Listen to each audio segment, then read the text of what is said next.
All right, and we are live. Hi, everybody. Welcome to another edition of Narrations and Lamentations with Mittierim and the boys. As always, I am Mittierim, and with me are the boys, Skip and Michael. Hola. Hello, everybody. First, we want to apologize for the little bit of a late start with a combination of just crazy BS going on and some computer problems. We were a little bit behind where we wanted to be at this point. Just to kind of give you guys an overview of what we are aiming to engage with tonight, we're going to be talking primarily about our experiences with the new lore of Undeath. We've gotten a few games underhand with it at this point, and would like to kind of discuss what we feel the results of those are and how it will impact our narrative campaign and maybe even narrative games in general. I don't know. We also have a few comments/topics from our apparently fan, Vince, who has earned the distinction of having posted ideas every show so far. So that's pretty pretty awesome that he's given us some points too. So let's go ahead and get started with the lore of Undeath. Now, just for general thoughts, or rather so that everybody knows that we're all on the same page. So far, I have been the only one to play using the lore of Undeath because I'm the only one that has a whole bunch of undead models. So Skip and Michael will be discussing things from the point of view of somebody who is having the lore used against them, and then I'm going to focus on the kind of feelings from the user of the lore. So which one of you guys would like to start and kind of give an overview of your experiences thus far? You want me to go, Michael? Yeah, you can go ahead, Skip. Okay. I don't like it. But my reasoning, now that we played a game last night, and it did not go very well for me. I'll just go ahead and say that. And at the time, I was kind of a little upset about the lore itself. Now, my cooler head has prevailed today, and I've kind of actually just sat down and thought about it. The thing is, as a novice player that I am, a lot of what's been used, and Josh is very good at this, is using it for chaff purposes. I still do not know how to handle chaff very well. I don't know how to play the chaff game. I'm still young at this. I think my really antipathy towards it is it almost doubles the amount of chaff, because that's the way Josh uses it, that I have to overcome. I'm having a problem overcoming normal chaff. When you add on the undead that just pop out, no points for it. I think that, now that I've actually had time to sit down and think about it today, that's my biggest thing, is I'm just not the experienced player enough to handle it. And I think maybe as time goes on and I get more practice at it, my opinion may change. But right now, I think that's the biggest concern that I have, is that I'm just not a strong enough general yet to overcome what it could be used for. If that makes sense. So you definitely think that the strength of the lore is not necessarily so much in its ability to summon the big things, but more death of 1,000 cuts kind of thing, ties up key units at key times and that sort of thing? Exactly, because if you are a person who's just, for example, you're used to playing against an opponent that doesn't have ethereals, okay?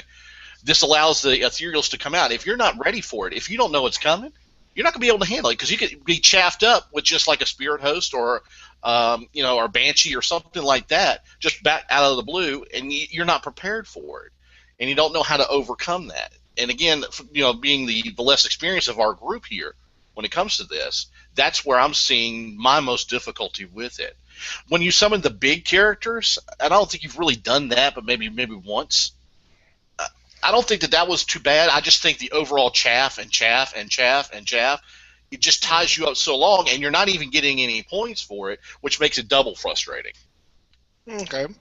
Yeah. All right, Michael, what would be your point of view from being targeted by the Lord of Undeath, and then I'll kind of discuss my thoughts from playing it. Yeah, I'm with Skip on the fact that having played the game for a while, chaff is, it's a key part of the game. You have to be able to deal with it. The issue comes when, like we were talking about the other night, when you see where your opponent has put everything on the board, and then you just go, well, I'm going to start dropping chaff here and chaff here. And when you can drop ethereal chaff into War Machine, behind the lines, to hit single out characters, chariot, stuff like that can't beat you in combat res, you hold up key parts of an army, and slowly that army just crumbles from the outside in, or the inside out. And it makes it really difficult to play against. Frankly, if it didn't allow you to summon ethereal, if you just summon chaff, so even that I don't feel like would be an even trade-off. It gives you too many extra points to add into the game, and chaff is a key part of the game. Yeah. Okay, so I completely understand what you're saying. I'm actually going to start my discussion off a little bit with what may be sort of the devil's advocate, or at least what those people are going to say, and then I'm going to shoot the devil's advocate in the head. The one big excuse for this undead lore that people are like, well, it's not too powerful. There are two, really. First of all, that you don't get enough points, which, being that if you're using it smart and you're using it for these small chaff units, these crucial things here and there, isn't really a big deal. But two, the other thing that people are saying is that it's okay because you have to have everything within 12 inches of your caster. I'm going to call BS on that. Yeah, that might be a problem if you're playing a bunker caster and you're way in the back ranks and you've got your little bunker unit and you need to be within 12 inches of that. But if you're playing a wizard who is any sort of kind of upfront line, like the Ogre Slaughtermasters are great with this, or even something on a mount. Your ability to move to get where you need to cast the spells to gum things up really doesn't make that a big restriction in my book. So that's what I'm going to say about that. To go into my general thoughts on what I think about it, I have to actually agree with you both. From my side of things, I'm not having that much fun with it.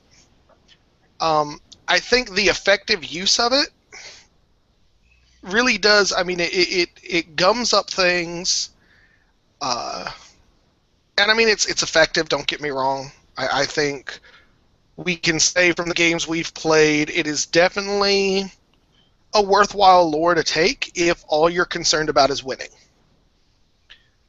But for me, I want my models to be doing the winning, and I want to be providing an interesting and fun game to both sides of the table.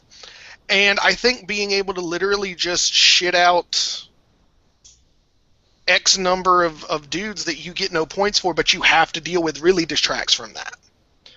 And it's not like I've been summoning big things. Like yesterday, I got 3 spells off that summon things, and it was a Cairn Wraith, 3 Crypt Horrors, and a Banshee or something. It was really next to nothing, but the fact that I could just run them at my opponent not caring, because who gives a crap if they die?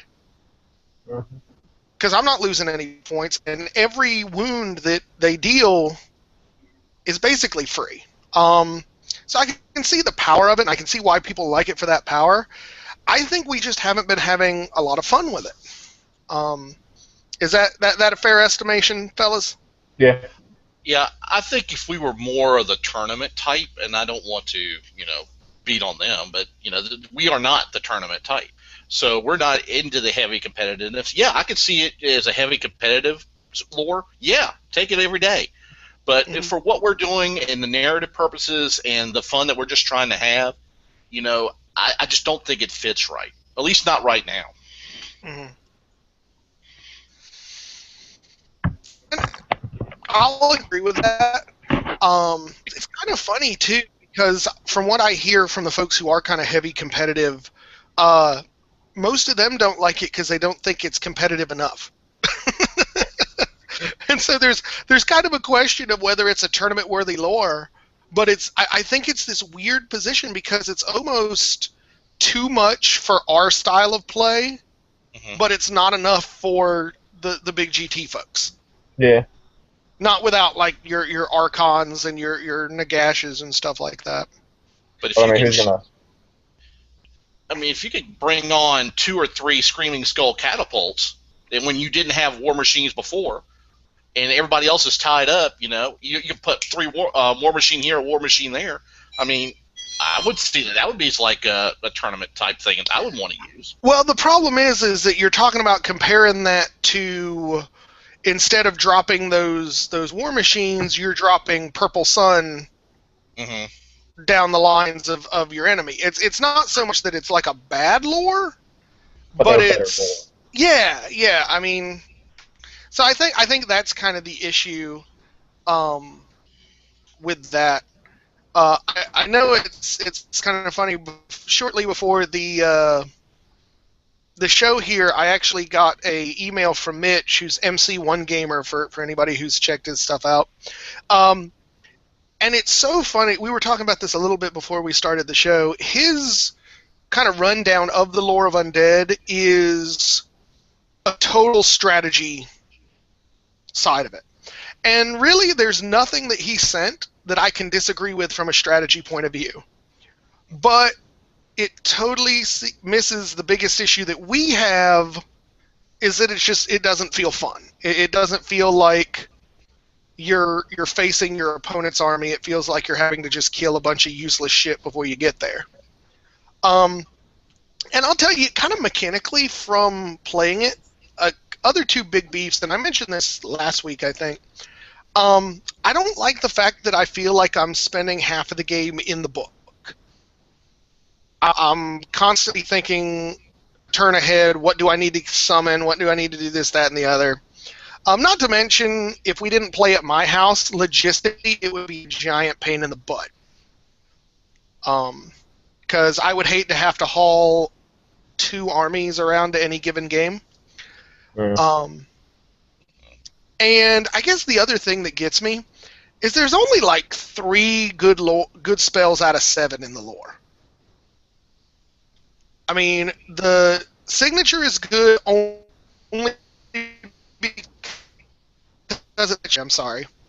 The one that lets you get characters or monsters is good, and the one that lets you get cavalry is good.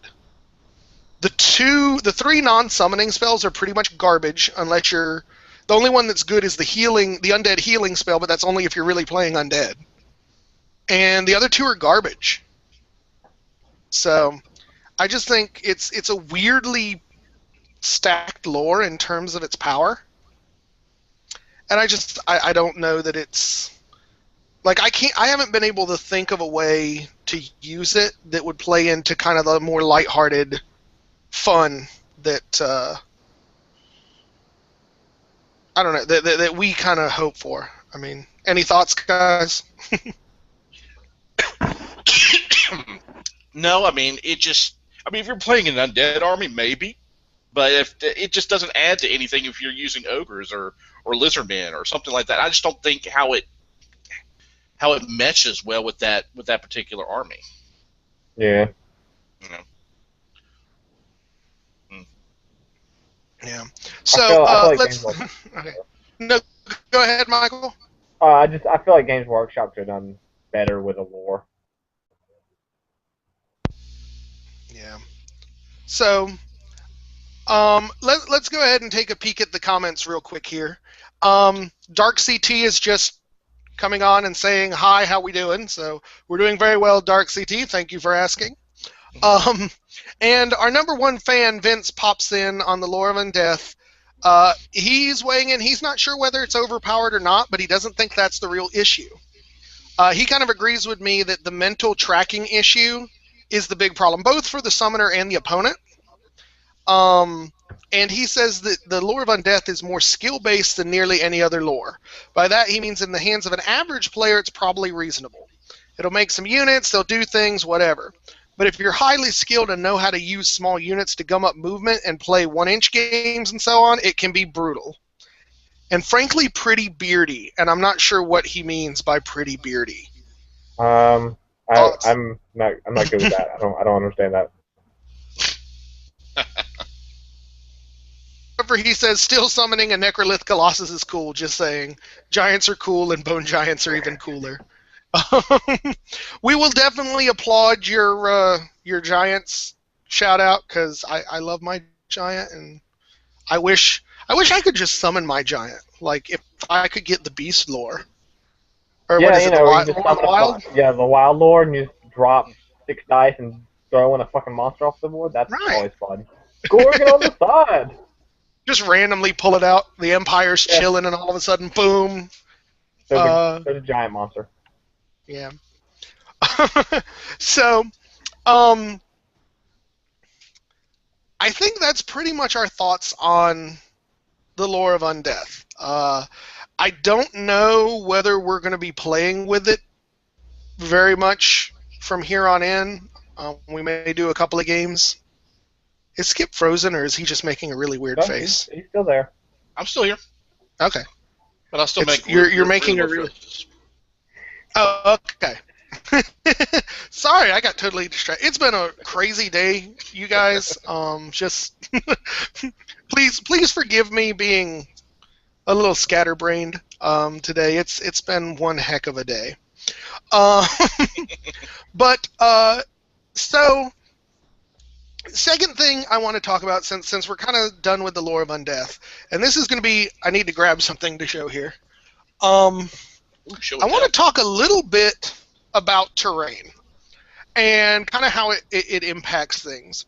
And I want to show, let's see if I can get it in the thing. I want to show everybody what I got here. So this is my new mausoleum, and the next battle report will have it in it. But it looks really good, and the scale is totally right. And it was $7 at a fish store. I use a decent amount of this stuff, this like aquarium bottom stuff, and I think it's awesome. I think it all matches very well, and I think it's an excellent way to get some kind of different stuff, because you don't want to use all like the kits from Games Workshop, because then everybody's table all looks the same. So I guess I first want to ask the guys here, what do you guys think about the terrain we use, the fact that not all of it's Games Workshop? I mean, do you think it adds to the game, takes away from it? What are your general terrain thoughts? I like it. I mean, it keeps us from having to shell out $70 some odd to get a single tower. You know, $7, $70. I'm all for the savings. It looks good on the board. I don't have anything against it. You know, yeah, it's one of those like, yeah, you can get way more bang for your buck. Right. But and I'm quite fond of it. Yeah. I think it was cool. You know, when you can save money in this hobby, that's a good way of doing it. But as long as it looks cool, like that mausoleum really does look cool, and that the mountain range that you have, and I think you've got like a Fred Flintstone looking house as well that's like that too. Mm-hmm. I mean, it adds a different flavor to the board, so it doesn't look cookie cutter at all. Awesome. So I wanted to start that off, first of all, because I like show and tell, and get you guys' thoughts. Because I want to talk about something that I know has been a bit of craziness in our games as of late, with this is the terrain generation tables in the book. We have had some of the craziest, stupidest luck in those things lately. And so, what I want to say to everybody watching, I would say 90% at least of the battles that we fight are generated with standard terrain tables. Just in the BRB, we roll it, we throw it down. So, what I would like to state off is, first of all, what do you guys think of those tables, kind of what we get? And if you have a particular story about just kind of some crazy terrain that we've thrown together in one of our games, what has been just the most bizarre that you've seen? Last night, when we were preparing for our game, Michael and I, because Josh was dealing with the kids, so Michael and I were rolling up for our game, for Josh and I's game. We rolled all the marshes. It was good. It was. Oh, look, a marsh. Oh, look, a marsh. Oh, look, another marsh. Oh, look, another marsh. I think that's been the weirdest thing so far, at least in my estimation. Mm-hmm. My weirdest one, probably that one, or the one we rolled like 4 hills on. It was dumb. We had a hill on each side, and then like the temple skull in the center. That was a bizarre game. See, for the most part, I like the random tables. It can lead to some bizarre crap like that.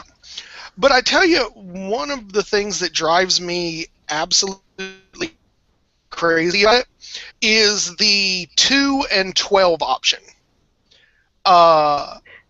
Where you're basically, we generated 9 pieces of terrain, and on the 10th piece, we get a freaking city, so we've got to generate 3 more buildings and a billion fences and other things. So it ends up just crowding the crap out of the table. Yeah.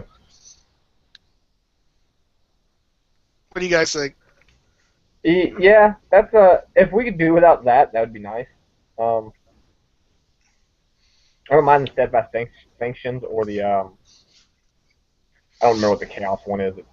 Order or a settlement disorder. Sinister structures. Mm-hmm. Oh yeah.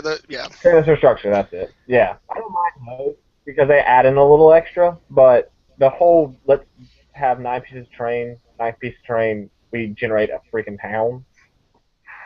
Yeah. Too much clutter. I tell you though, the other thing that kind of gets me is that I wish it wasn't so, or I wish there was more options for like neutral terrain.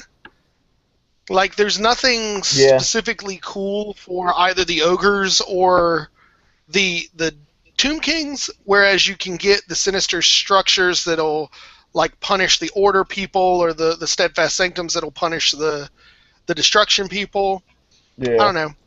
We may have to rewrite a table and kind of come up with our own terrain. That would be kind of fun.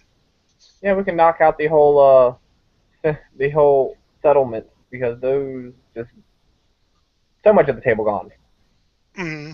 You're playing on 2/3 of the table after that. Yeah, I mean, if we write in our narrative we were going to be fighting in a town, we could put a town out there. But as far as if you have, I think one time or a couple of times we've just counted that as part of rolling that amount.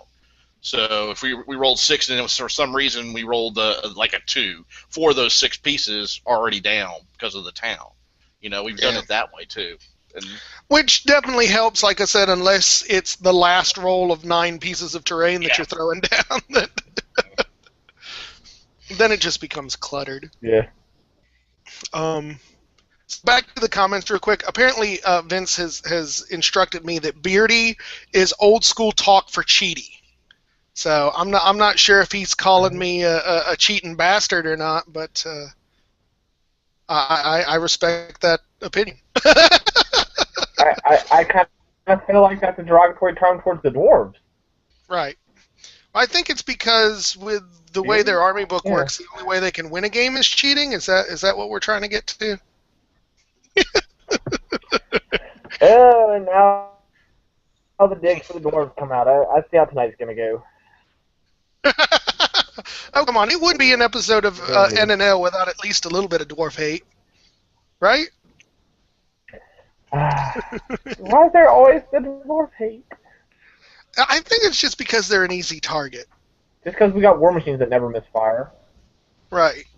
This is the only way everyone else can fire back. Just look at it that way. Yeah. I guess. Yeah. So, okay, looks like Dark CT is getting in on the comments. He says, Lure of Undeath, his initial thoughts of it are meh. He says the big things for it are making a casket, catapult, or chaffing units, ethereals, and such. Yeah, obviously. Yeah. He basically says it's hard to torque raw power out of, which I absolutely agree, but I ultimately don't think that's the strength. Even if you do land those big targets, I really don't think that's what you're looking for. He does agree that the logistics of carrying everything is a pain in the butt. And yeah, no comment on army book terrain rolling, but his general thoughts are he likes terrain as long as there's a lot on the board in general, which I guess I can see that. I think the big problem is when you get too much on the board and you're having trouble fitting units in between it. I mean, even normal size units, like I can understand putting some impassables close enough where somebody's not going to be able to hoard formation through it maybe, and they've got to change, and that can be strategic. But I think in most of our experience, when something like that happens, it just kind of gets avoided.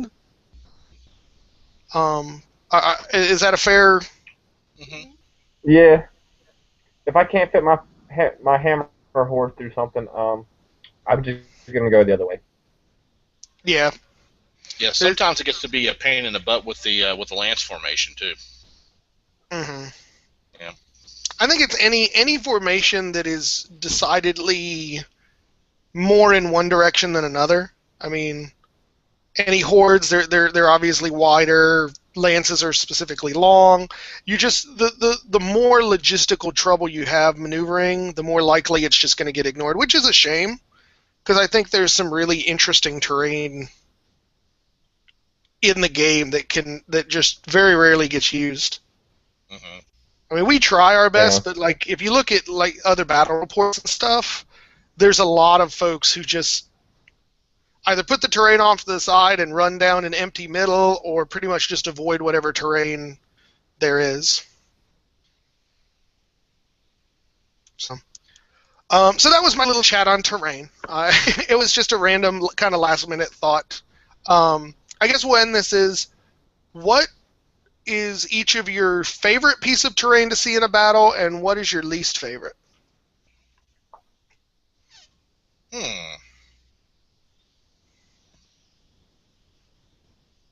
That's a good question. For my dwarves, it's anytime I see a hill on my side of the table. That's love right there. Mm-hmm.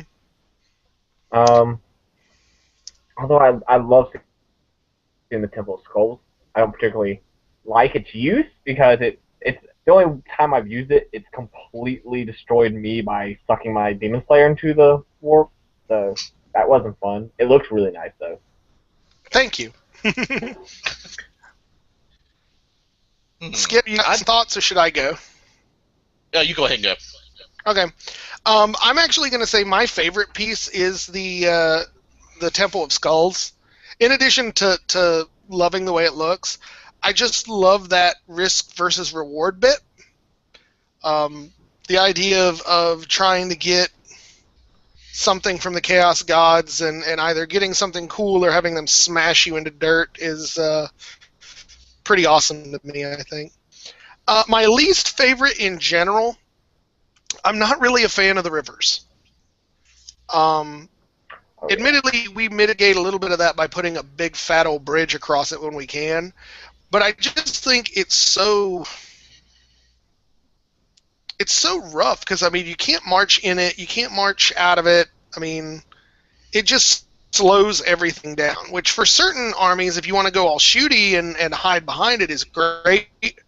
but I don't think it adds much to the game other than just blocking off a big old section of the board and going, nobody's going to fight over here because it's just blocking everything. Mm-hmm. I'd So have Skip? to say I've kind of got two favorites. The Bretonian player in me loves the Grail Chapel just because, but I also like the Wizard's Tower. We don't roll that a lot. It hasn't come up a lot, but I kind of like that. Plus, the tower we've got is really cool looking too. So, Yeah, the Ruined Tower. Yeah, the Ruined Tower. So I think that's pretty cool. As far as what I don't like, I have to agree with you on the rivers. Yeah. I just think it's Yeah, this thing's a pain. yeah. And what was the one that we rolled last night that kept shooting that spell within 6? Was it the The Sinister Statue? Yeah, that's the other Yeah. Oh, yeah. Yeah. The Idol Gork? No. What was it? No, the Idle Gork rolled the charge Reroll distance. charge distance. So on the Sinister Statue, it's where you 4 up and it blasts you. Oh, yeah, and you I'm take okay with yeah. that one. The Arcane Portal is the one that I don't like, where it's just a Oh, my random God. spell. And it's like, that one, it's just like you add an extra magic phase in the game, and I don't like it. Is that the I one wanna that skip- shoots the fireball? Yeah.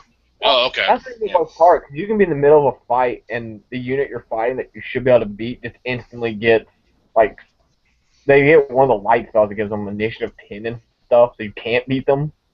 Yeah. That freaking River of Light's bad, too, so. Oh, yeah. All right, guys. Well, we're going to get on to our next part, which is going to deal with some of these questions that our good friend Vince has sent to us. Again, thanks, buddy, for viewing every time, sending us all sorts of fun things to talk about. Otherwise, these would be very short episodes. Yeah. All right, so his questions are, again, focusing on the end times, which makes sense since that's what everybody's talking about. So his first question, with the end times changing things, nations falling, peoples changing, the armies that come out on the other side of this may not look like what they do now. So here's the question. If you could add any one new unit, and this is unit, not hero or character, to your armies after this, anything you would like at all, what would it be? And because the armies you can't give without taking away, what unit would you remove from your army for this new unit to take its place?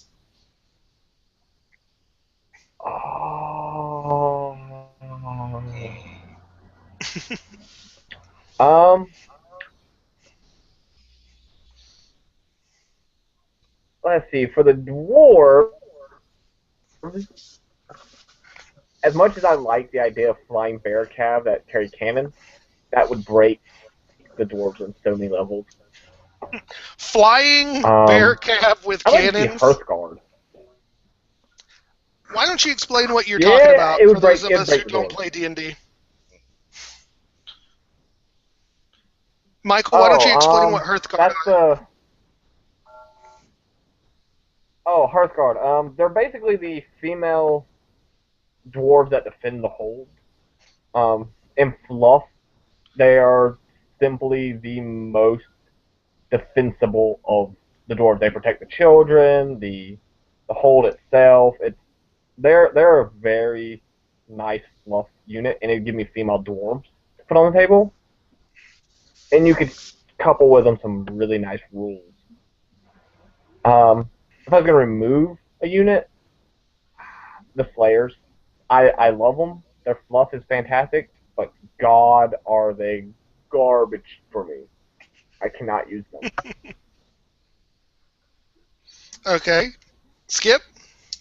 The one I would take away would definitely be the Grail Knights. I think they're overcosted, and I don't think that they're worth the points that you have to spend on them right now. So I would remove that. I would replace it actually with maybe like a walking paladin group. Paladins that are actually knights on foot, a foot unit that can actually do something. I would love to have that. That way we could play Watchtower and things like that we actually have to hold something instead of. That's what I would love. That's awesome. Okay, so for my ogres, I would actually take away the Iron Blaster, the big cannon chariot. I think, frankly, it always struck me weird that a race like the ogres, who are all about just scrounging materials and making the best shit they can make, has what may be the most reliable cannon in the game. That's just a little weird to me. And actually, what I would add would be another Noblar contraption, like the scrap launcher. I was thinking, like, I know in the old school, the dwarves used to have, like, back in 3rd, 4th edition, used to have this big thing that looked like a bunch of chopping axes on a conveyor belt that moved forward. Yay. So, like, something like that, but from Noblar tech, would be an amazingly fun unit, like, model to put together. Or heck, maybe even like, oh no, this is it. Give me Noblar chariots like the Tomb Kings get, so I can put them in units and have it just be like busted Noblar chariots being pulled by like other Noblar. So they're like speed 4 chariots or something with like explosives tied to the back of them or something. So they do just maybe like 2d6 impact hits each or something stupid like that. But I just think I would like the Noblars to, in general, be a bigger part of the Ogre army, because they're one of the things I really love. I mean, I'd love to get Noblar characters. I'd love to have more Noblar units. And I would absolutely give up the Iron Blaster to do that in a heartbeat. Awesome. Wow. I kind of feel like you would play Noblar army if you could. I would, and actually, White Dwarf made a Noblar only army. In one of their episodes or one of their issues, I've never found it, so I don't know if it's good or not. So if any of our viewers happen to like know a link to where that might be online and could help me find it, that could be a lot of fun. I've actually was thinking of starting to make basically sort of like Nurgling bases, but for Noblars, and have them work for my Man-Eaters, and have it be like a Noblar character on a bunch of other Noblar, and have him be a stand-in for a Man-Eater or something, mechanically wise. That would be neat. Yeah, we'll see if the idea goes anywhere. But I need more Noblars, particularly if they continue to perform like they were doing last night. Fucking Noblars. Wow. Yeah, so I don't want to give anything away because I'm going to be posting this battle report soon. But if you could think of a fight between 10 Noblars and a unit of Coldwind Knights from the Dark Elves, it would the fight that you are most likely thinking of is not going to have been the one that occurred last night. So, so dumb. So I don't want us to I don't think we need to go through each of our armies on this, but does anybody have any from another army that just jumps out and like there's another unit they would like to add or take away? I would like to see, speaking of the Dark Elves, I think that they when we were kind of discussing, what was it that was it the Elven Spearmen that could fight all ranks? Oh yeah, they get to fight. Well, we get an extra rank, and with spears you get an extra rank on top, so you get to fight in 4 ranks basically. Mm-hmm. The Dark Elves really don't have anything comparable to that. What? I mean, Witch Elves, dude. Okay, if you don't want, Witch Elves are broken. Really? No, Witch Elves themselves are not broken. Witch Elves with the Occams are broken. Yeah. I would gladly fight Witch Elves, just not with Occams. But the Blackguard is okay. I mean, you have Stubborn, you have Eternal Hatred, and 2 attacks. Woo! Okay. The Executioners, yeah, you got great weapons. That's it. I don't really think that they have that thing like the High Elves do. I don't know. That's just my opinion. I don't know, man. Great weapons being able to swing at initiative 5 and 6. Yeah. That's pretty freaking amazing from those of us playing initiative 2 armies. I'll tell you this much: I've got the sword masters for the High Elves are 15, 16 points. So they're a point or two more than my hammers. Same number of attacks, same strength, and everything. So they can dish out that many attacks faster than my dwarves can. Yeah, And faster and than those sword most of the masters army. will eat those hammers alive. Oh yeah, no, they'll chop them to pieces. There's Yeah. not a doubt. So, And the fact they get a 6-up parry against shooting. speaking against my bearded redheaded stepchildren, the other one that I actually think that I would switch out for would be the dwarves. I would actually love to drop one of their war machines. I hadn't really decided which one.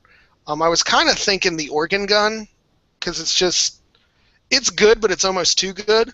And what I would want instead is like dwarf tank chariots. In case you haven't gotten it, I really like chariots. So, Yeah.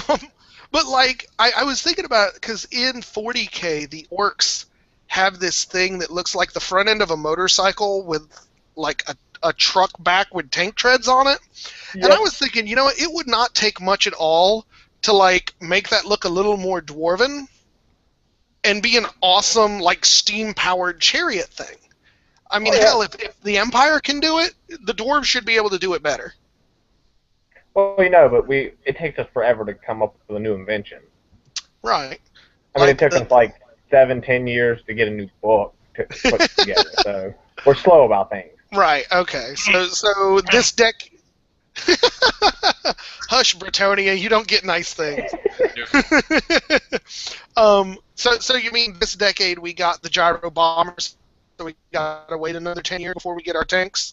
Oh, yeah. And then after that, we gotta wait another 10 to get Bear Cav, and then another 10 to get the Hearth Guard, and then another 10 to get the Golden. Right. Yeah, I think you're,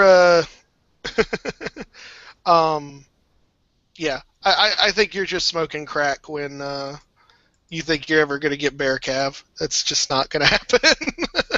They don't even have to be fast. I just want them because they look pretty.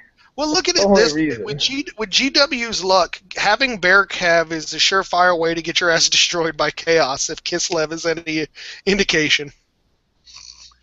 Oh. Well, all right. Guess we'll be destroyed by Chaos.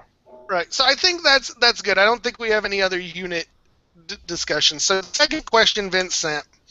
Let's say that you could choose one other army to ally your army with, similar to the way the Undead Legion's army works. What army would you choose, and what would you want to borrow from that army?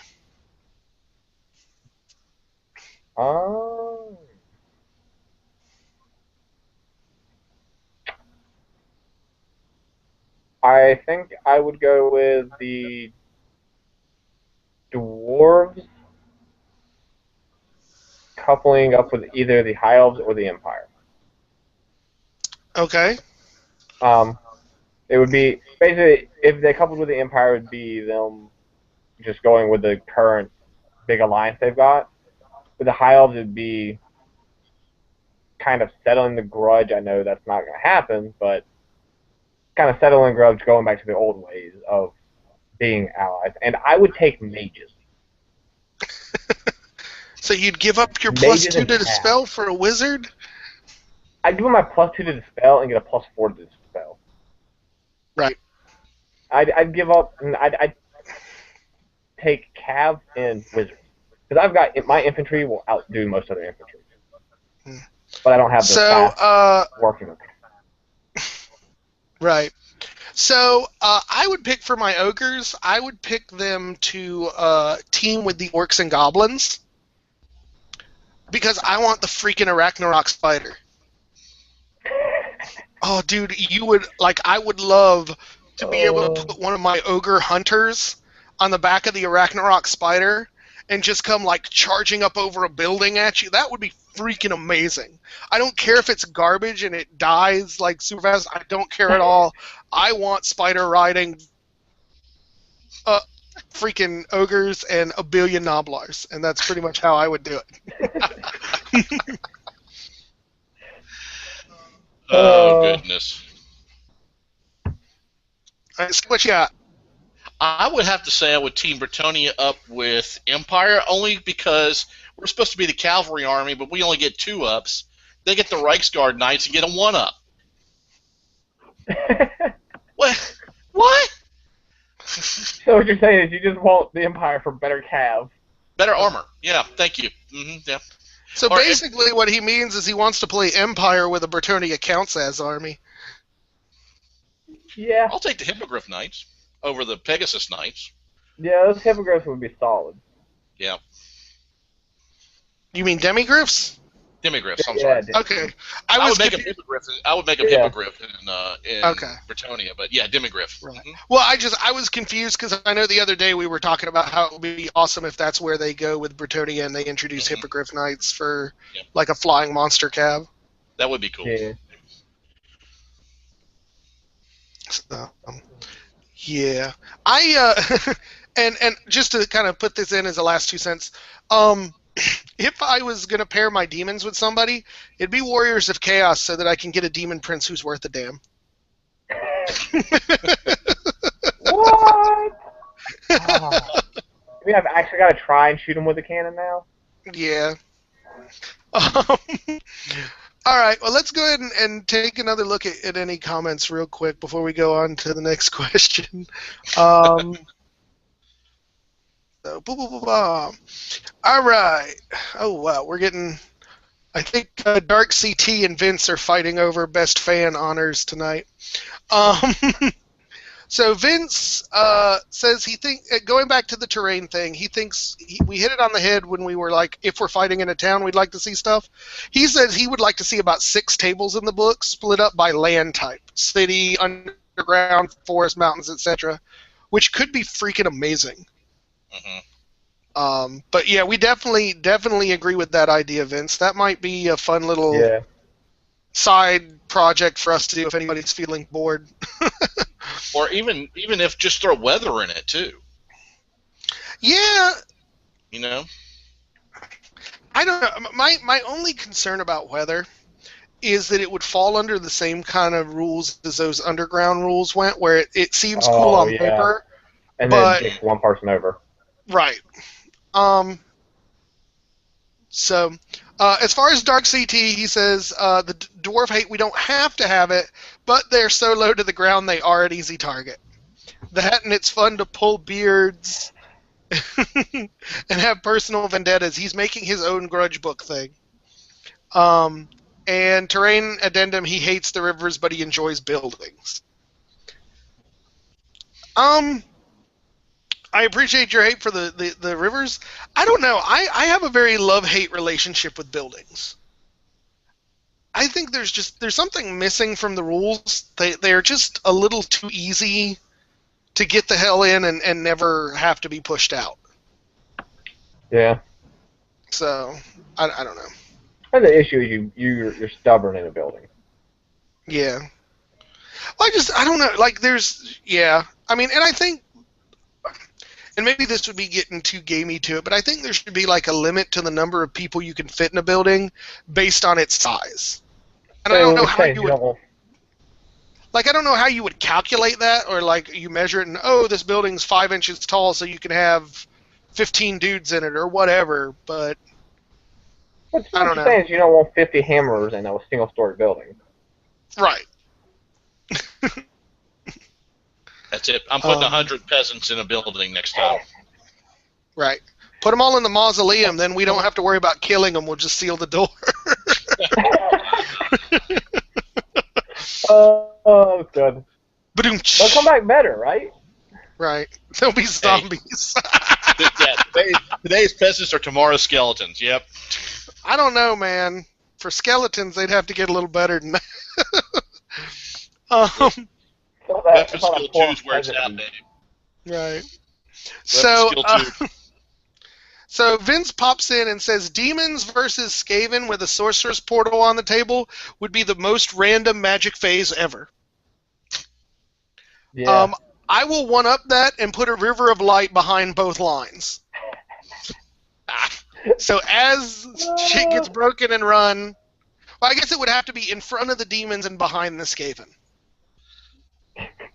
And then you're just going to get the most random magic going off all over the place. Um, so, Dark CT is quoting in on the ditch a unit, get one.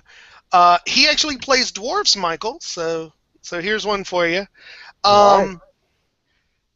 He actually says he would ditch quarrelers because of the march of technology, or maybe even drop the Iron Drakes. In exchange, give him something dwarven and high tech. If the humans have a Freegan steam tank, he demands a runic golem or something. See, I'm with that. I don't even care about the Iron Drakes. They're to me. Yeah, I would be very sad if they ditched the quarrelers, though.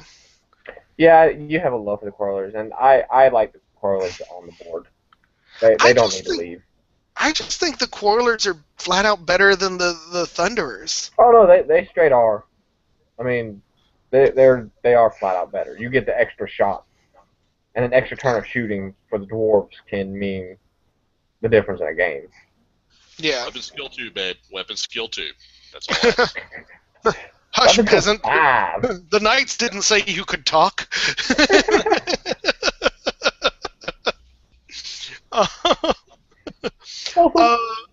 And he also plays Skaven, so I don't know if that makes you lose respect or gain respect for him.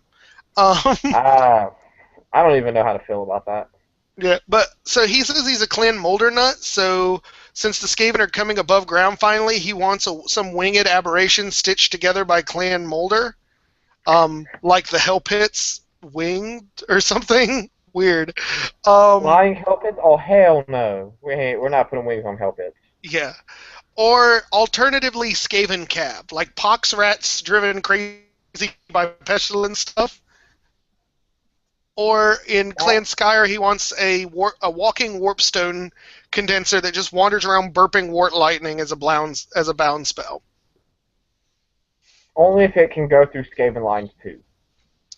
Well, here's my question, and admittedly, since our last player left, we don't have a whole lot of experience with the Skaven, and frankly, from the information I've looked on other battle reports, I don't know how good a Skaven general he was, or at least how much of the good stuff he used.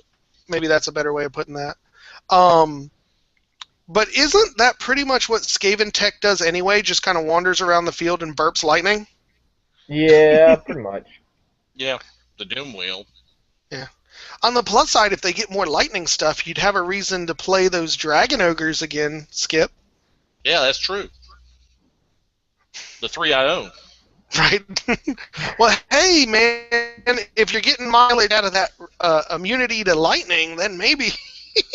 Yeah. I'm lightning? sorry. That don't affect me. Yeah. I'm sorry. Like, I like the way those models look, although I do kind of wish that they would stop making everything look like the actual ogres and do a little bit more conversion work on the upper side of them. Yeah. But it's like, that has to be the most useless ability in the game. I'm immune to something one army has in significance and one lore has 3 spells on. Because, I mean, other than the Skaven and the Lore of Heavens, is there any other lightning-based damage in the whole game? The chariot you use, the one that can shoot that little weather spell, does that one shoot lightning? I guess. Okay, yeah, I guess one. So the Celestial Hurricanum is what he's talking about. So one effect on a spell nobody but me is crazy enough to ever use. The Skaven and the Lore of Heavens. Awesome. Well, you know what, Michael? You just talked me into it. That made them worthwhile. Yeah. Of course, with Skip's luck, he would take them against the Celestial Hurricanum, and all I would do is drop meteors on his head. Yeah, pretty much. With that spell. Yeah, I've bought some ogres from my Warriors of Chaos army, and I think they've been in combat once. Yeah, no, That's they were because- coming against the hammers. They didn't last very long, though. No. That's the ones he's talking about, man. Yeah. Oh, I right. don't let ogres get near to me. I know what those fat bastards can do. I let ogres I come shoot towards them hammers, down. but I shoot them down, man. I respect the ogres too much not to kill them instantly. That's the way it looks like. Might makes right. Awesome. So, Mr. Malorian pipes in with buildings wouldn't be an issue if there were zone control scenarios. It's like, oh, you want to hide in a building? Okay, I'll just score on the zone and win. All right, I guess let's use this as kind of a jump-off point into something else that we were discussing for a little bit. We were making comment last night about how the fact that, for the most part, we only play battle line scenarios. Yeah.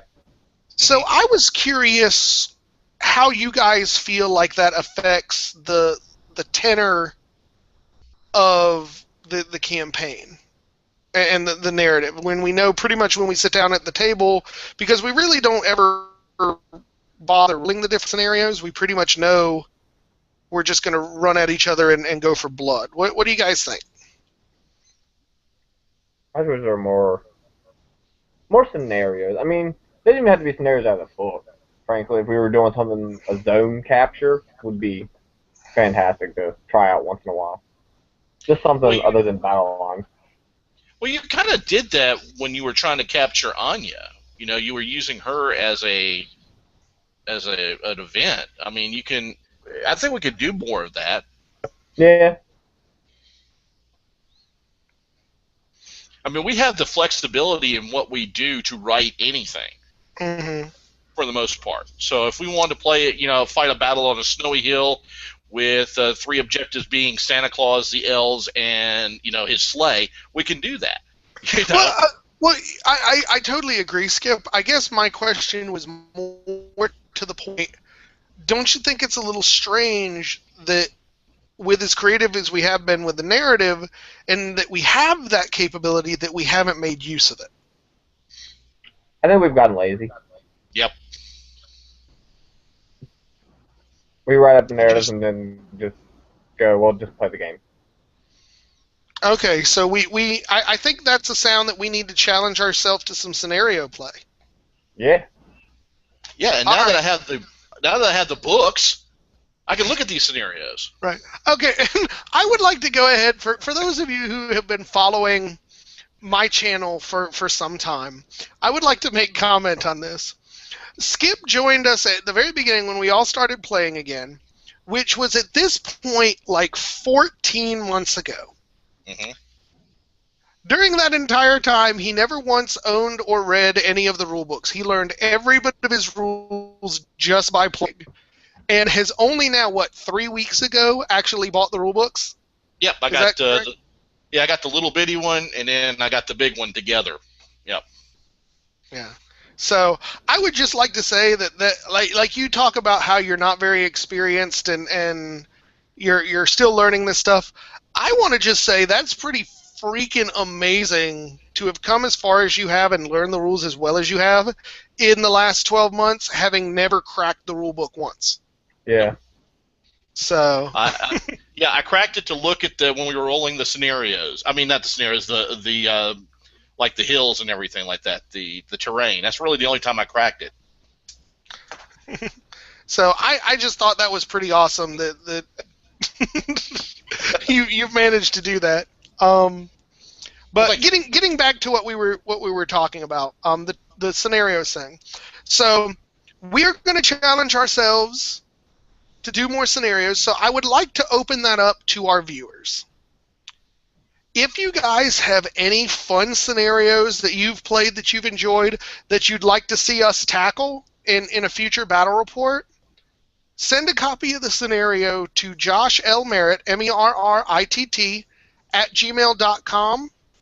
And we agree, and you guys agree with me here, anyone who sends us a scenario, we will play it, no matter what the scenario is, and I'll do a battle report on it. Yep. Oh, great. Everybody's going to start writing Bretonian scenarios underground. That's what I'm going to hear. No, don't worry. With the kind of dwarf hate, I would be more worried that it's going to be dwarf scenarios where they get like a pitchfork and a rusty knife as the weapon for the entire army. You know what? Go ahead. Go ahead and write up those scenarios. I'm gonna play it just out of spite. So we will play any scenario. Now, we don't promise that it'll be narrative. We will try if the scenario looks like it fits, but we will play any scenario that you guys send into us. So that should be fun. So with that, let's go ahead and lead into the last question we have from Vince, and then we'll check, because we've got about an hour, so we'll do this last question and then check comments one more time and wrap her up. So question 3, Blood for the Blood God. What special character that hasn't died yet, so no saying the King of Bretonia again, Skip, do you want to see dead by the end of the end times?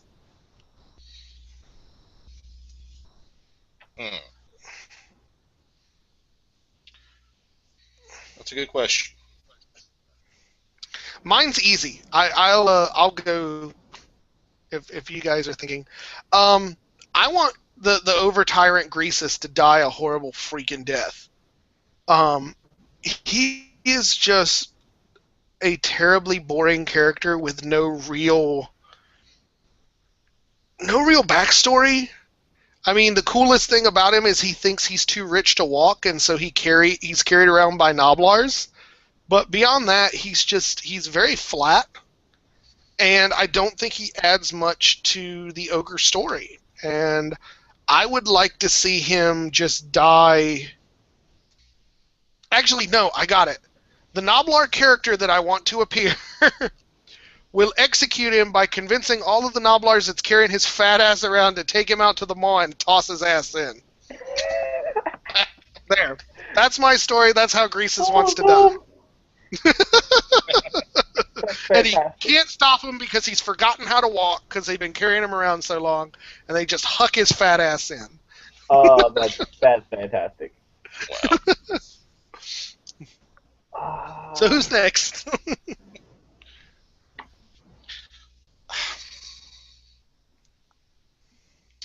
I don't know. I mean, I could say, and even though I do play him, I'd like to see Hellebron gone. Okay. Any particular reason, or? It's more for the game side than the fluff, but I mean, we've seen her in battle. I mean, it's broken when she's in there. I don't know. I really like all the characters in my armies other than the king. But if I had to narrow one down, that would be Hellebron, and that's because of the game mechanics, not because of the fluff. Well, it doesn't, and two, it doesn't have to be one of your armies. Mm-hmm. If there's another army that you don't like a character for, nominate that one. Oh, then I've got it. The Mask. The Mask of Slaanesh. Oh, God. Yes. The Mask. Oh, come on, y'all. She's not that bad, is she? Go fall down a well and Timmy can ignore her. Jesus Christ, I hate that lady. If she wants to dance, go to Dancing with the Stars. Get off my battlefield. Seriously. I hate her so much. Ugh. You guys are gonna make me out to have a bad reputation. You guys make it sound like I'm beating the hell out of you with these little tiny nobody characters. I hate the Mask. All right, well, you got to pick a different one, Michael. You can't just ride Skip's coattails. If Skip wants to kill the Mask, so how would she die, Skip? I came up with a cool death story. You need to come up with one for the Mask. My peasants would drop a rock on her from my trebuchet.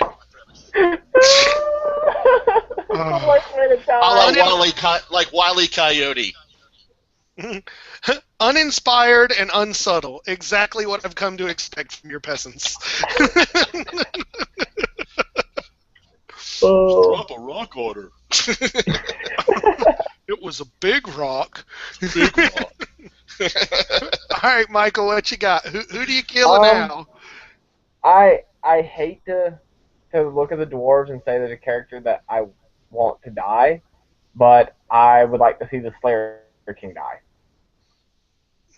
Mainly because he has earned the right to finally fulfill that oath of being a slayer and dying in battle. So who would he be fighting? Oh, something. If he's not in battle, who's the target? Well, so far, all the characters he's fought, he's just beaten the living hell out of.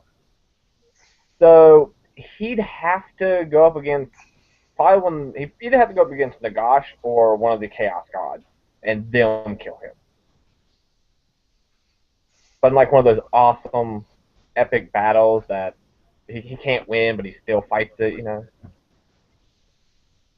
I could see that. It'd be a good movie. Right. So, if we were going to pick, as I picked one from my army, let me pick one from another army too. Just because I think his actions in the end time totally deserve it, Teclis needs to fucking die. Yeah. I would absolutely love the Ever Queen to come back out of whatever she's doing in Athaloren and find out that shit. Like, oh no, here we go. Malekith betrays Teclis to the Ever Queen. Because he knows what's going on. I mean, he's the shadowy dude there. So Malekith tells the Ever Queen what's going on. The Ever Queen shows up and just loses her shit all over the back of Teclis' head. And he gets the traitor's death that he deserves. So what about you, Mike? You picked one of your own army. What if you had to pick somebody from someone else's army? Who dies? Oh. I gotta say, if I had my own choice, I would like to see Malekith dead. Oh? Well, he's even in the reading through the High Elf lore and everything, or their fluff and everything. He's such a traitor. He's such a bastard. And then what's funny, because in the fluff he basically like murders a bunch of the princes at a meeting, and then walks into the flames so that he can be purified and made the new king. And the flames pretty much go nope and burn him, and he barely survives it. So I would like to see him try it again, and this time actually catch fire, and just not make fire. All right.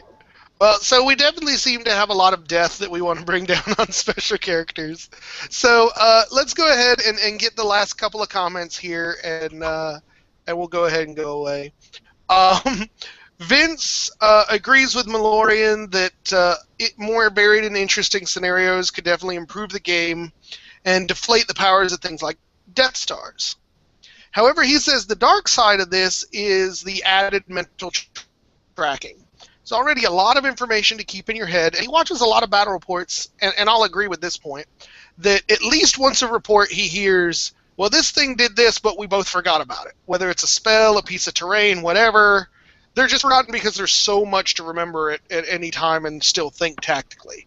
And he says that the danger of adding more complex scenario objectives kind of piles that on. What do you guys think? Yeah. Last night when we had our little pickup game with the High Elves versus Vampire Counts, we forgot about the force that did poison. We basically just completely ignored that there was a force there. In fact, because I was in that force, now that I think about it, I didn't have ranks at all. Not necessarily. You actually have to have more than half your unit in the forest to get benefit for that. Or to lose the ranks. So you were still okay. Then the princes would have been fine. The elf spearmen that charged into the flank wouldn't have. You're right. So I would have lost ranks there. Yeah. So yeah, just to I guess that goes ahead and we agree with you, Vince. And just to let you guys know, that battle is not actually going to be on a battle report because it was an entirely Count's army for Michael to try to see where he wants to go high elf wise, and it was so Count's that all he had in his Dragon Prince unit was a single line of 5 Dragon Princes, and then he had pairs of Beastmen behind that being additional horses. So it was just really funny, like the Beastmen were wearing horse costumes and carrying the elves into battle. It got hooves I mean, it's not like you can't pretend. It was very confusing because it was like there was 5 elves on the board, and everything else was dwarfs and beastmen, and I was trying to find out what was going on. What? It was so confusing, but it was a It was fun the game. high dwarf. And actually, that brings us to another random thought about this the whole end times thing. It did point out to us that it is super important now that there's 2 options between army selection to make sure that you and your opponent both realize if you're playing 50% lords and heroes. I took that for granted because we had been talking about it and then didn't confirm. So Michael is playing by the old rules where it's 25% lords and heroes. I popped down a 675-point vampire lord on Zombie Dragon that ate like half of his army by itself. And it wasn't until, turn 5? Yeah, it was like, near the end of the game. How many points was he? And I was like, 675. And you're like, what? We're playing by 50% lords? Oh, no. So, definitely, that makes things a little more complicated, right, Michael? Yeah. I could have dropped a prince on a star dragon. Yeah. I would have needed a dragon. So, yeah, it was definitely one of those things that I was like, when it happened, I was like, oh shit, I'm glad we're not videotaping this. Yeah. So, it was fun though. It was very strange. He was playing high elves, and I was playing a vampire count's army with only 1 level of magic. And the only reason I had that is, and the only reason I had that is because the freaking vampires have to have it. I didn't want that level. So, next comment. Let's go ahead and keep pushing through this. Dark CT talks about that he aspires to Skaven but has not played them yet. And he's talking about how Skaven tech is a lot of, if you roll crap on misfire, you're going into your own lines. But basically, you can hit your enemies, and it's glorious. Yeah. And he says he wishes, instead of it just being a random thing, like the Screaming Bell, he wants the condenser like the Pope Mobile or the Hero Titan that just kind of isn't attached to his general and just wandering around on its own. I don't know. Skaven are so strange. I can't even, like, I don't even know whether that would be awesome, terrible, or broken. I don't understand them. It's never a dull moment playing Skaven. It isn't. It isn't, but I think if we're talking about the dangers of, like, too much stuff in your brain, I think the Skaven as an army just epitomize that. Yep. Yeah. And I think, I don't know, I'm kind of hoping if they do get a new book at any point in the future that it does kind of slim things down and streamline it a little bit, because they've just got too much craziness. And I don't know, maybe all the Skaven players want to beat me with a stick now, but I think it just needs to get toned down a little. So he says, he also says, whoa, Skip, power to you for trying to do as you have and done so well. Because he says, even with the rule book, he finds himself going home, going, crap, I screwed that up, and that, and that, and that.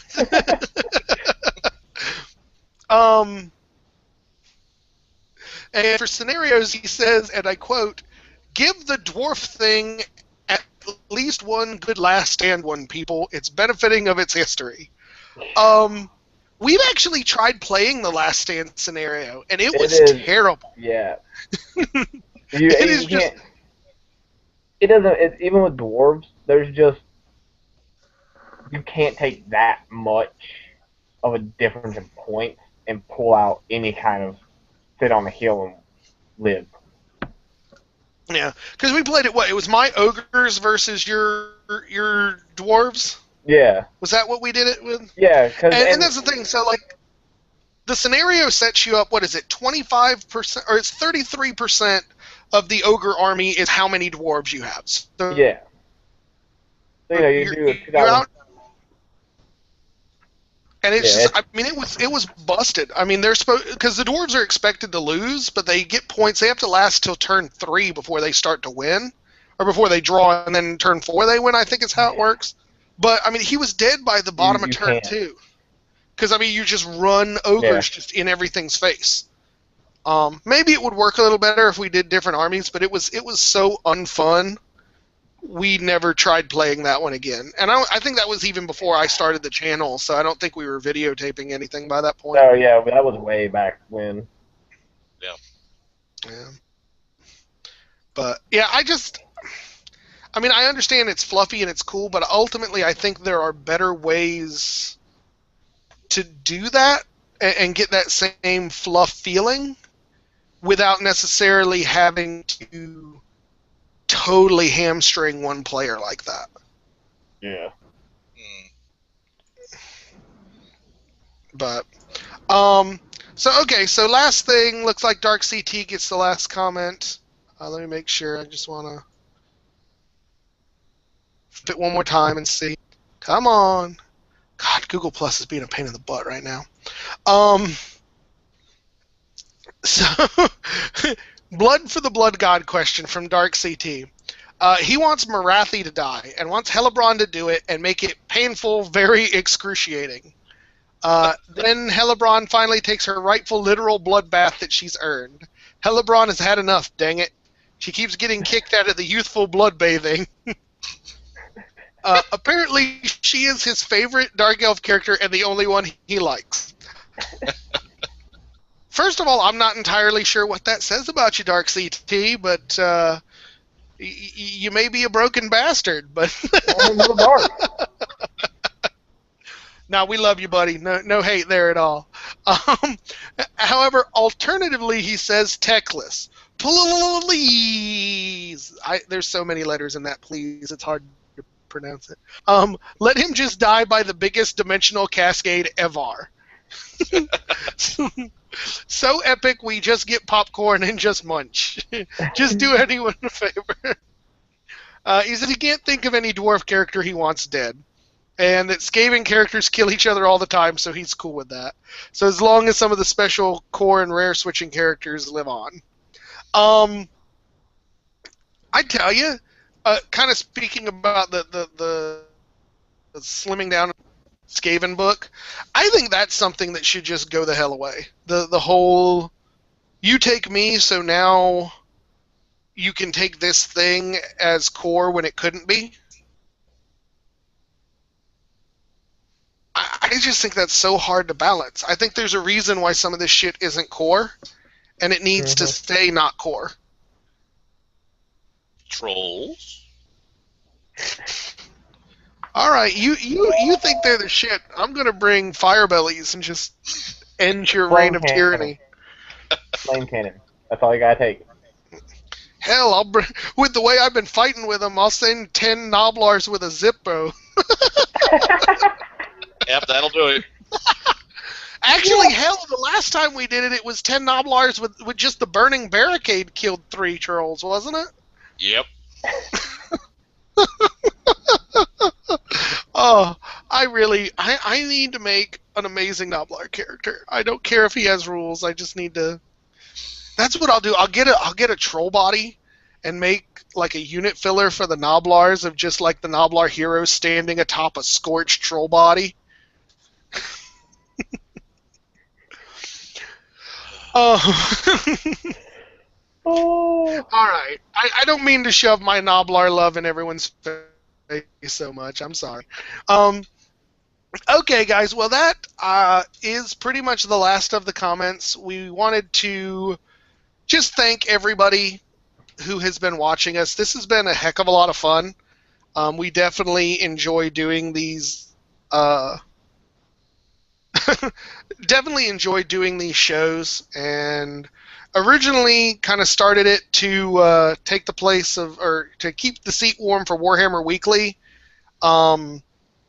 There seems to still be some confusion as to when that will come back / if.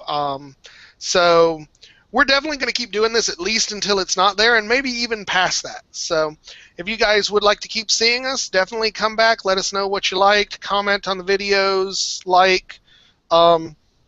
We're desperately needy people. We need you to show us that you love us. Is pretty much how it is. It's just a phone call every once in a while. That's all we ask. Yeah. I just want to know Not somebody wanting to cares. not wanting to Jewish grandmother you or anything, but Oh, I'm gonna totally guilt them into liking us. right. You don't get a choice. Right.